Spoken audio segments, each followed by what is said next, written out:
Et vous savez, il y a une maxime qui dit il n'y a pas besoin d'espérer pour entreprendre, ni de réussir pour persévérer. Je leur ai demandé beaucoup d'efforts. Je leur ai demandé à un moment où ils espéraient tout de suite pouvoir avoir le retour de leur vote pour ceux qui l'avaient effectué en ma faveur. Je leur ai demandé d'avoir aussi un effort de solidarité à travers des prélèvements. C'est pas facile, je l'ai fait dès le mois de septembre. Je n'ai pas attendu septembre 2012. Je leur ai dit, les déficits sont inacceptables. Une dette qui s'alourdit. Je vous demande, notamment aux plus favorisés, mais pas seulement, on a évoqué les heures supplémentaires, je vous demande un effort. Nous, ce qui nous rend pessimistes, c'est parce que vous avez vu la hausse des prélèvements qui ne cesse de se produire depuis plusieurs mois maintenant, et nous ne pensons pas qu'en affaiblissant comme ça la consommation, en affaiblissant la demande, on puisse relancer l'activité économique.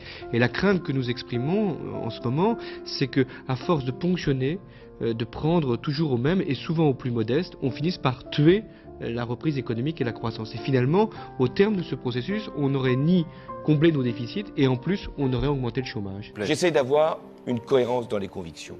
Je n'en change pas en fonction des circonstances ou des votes qui peuvent intervenir au premier tour d'une élection présidentielle. Je préfère tenir bon sur une position que je défends depuis des années plutôt que d'en changer sous la pression des circonstances. 2012, si j'ai gagné, c'est pas parce que j'avais un programme étincelant. C'est sans doute parce que mon prédécesseur avait échoué. En un mot, c'est de ne pas venir au pouvoir simplement parce que les autres auraient échoué. Ça ne suffit plus.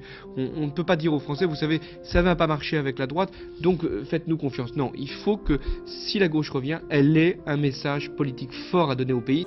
Moi, j'ai un cap, je m'y tiens, j'ai une cohérence et je ne change pas. Je ne suis pas dans le zigzag. J'ai annoncé depuis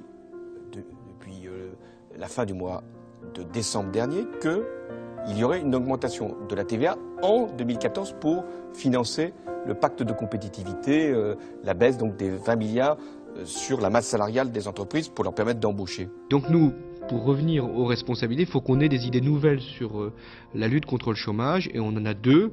La première, c'est justement d'éviter qu'il y ait des transferts comme ça sans arrêt aux entreprises sous forme d'allègement de charges.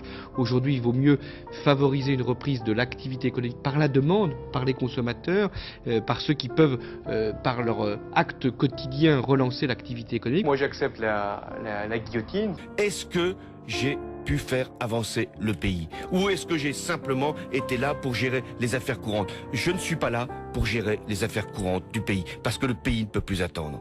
La piscine, elle a été construite à peine depuis 13 ans, mais il faut refaire toute la charpente. Ça coûte 300 millions de centimes aux contribuables bruxellois.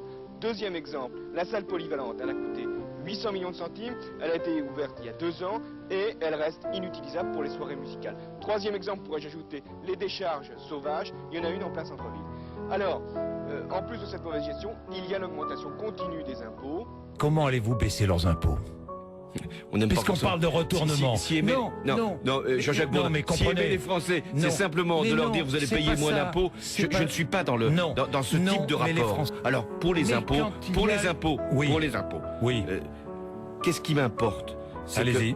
Si je fais, avec le gouvernement, 50 milliards d'économies de dépenses, c'est pas pour faire souffrir. Tous les impôts vont être augmentés, que ce soit la TVA, que ce soit l'impôt sur l'essence, que ce soit l'impôt sur le gazole, que ce soit l'impôt sur le tabac, que ce soit l'impôt sur l'épargne, tout est augmenté. Pour un gouvernement qui avait promis la baisse des prélèvements, ce trop d'impôts devient insupportable. Ensuite, c'est quand même plus d'inégalités, puisque vont être appelés à la solidarité les consommateurs. Pour l'essentiel, ce sont les consommateurs qui font les 2/3 de l'effort.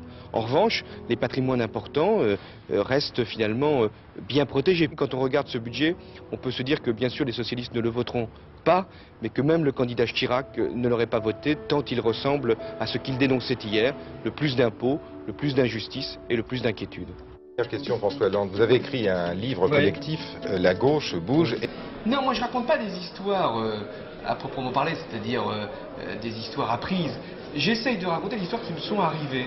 Et je trouve que la réalité, même si on la raconte souvent mal, on la travestit, permet de beaucoup plus rire que la fiction. Merci. Voilà.